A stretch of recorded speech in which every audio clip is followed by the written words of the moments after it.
Evan, and with AIM Air, one of the 3 guys that flew up here to northern Kenya in Dukana, about 20 kilometers from the border of Ethiopia. We're here with Ed Anderson, and we came up to kind of just help out with some odd jobs that he's got going on here. So he's quite a busy man. He's got a lot of ministries, a lot of work going on, and not enough time in his days to get everything done. So that's why we kind of showed up to just help him lessen his load a little bit. You can see behind us here we got a workshop, pretty cool workshop that Ed built, and some vehicles that we're not running at 100%.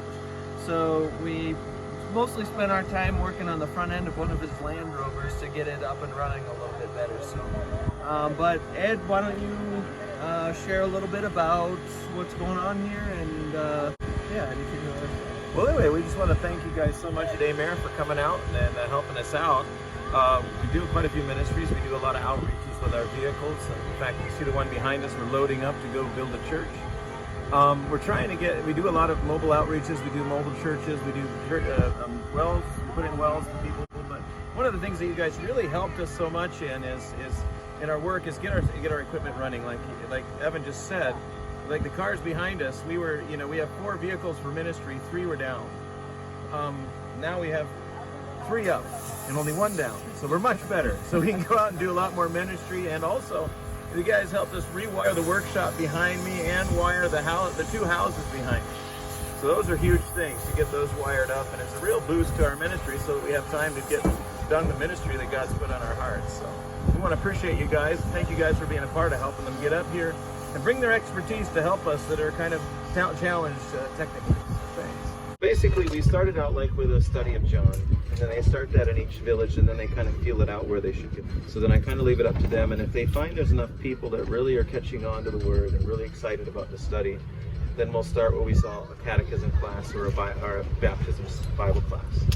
And those are for the more serious ones, and that's a lot of scripture memory, it's a lot of concepts, theological concepts. And that takes about 14 weeks of study.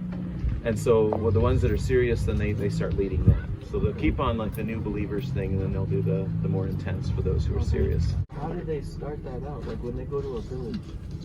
I mean, do the people already know them, or are they just coming in to a new village and say, hey, I want to talk to you about... Well, most of what we've had has been by referral, actually.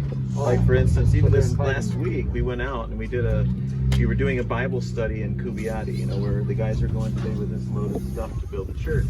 Okay. And the neighboring village came to them and said, hey, can you guys start a Bible study in our village now? So and that's been kind of our pattern, is like we'll start a Bible study in a village, and usually by invitation, a leader will come to us and say, hey, can you come to us? Yeah.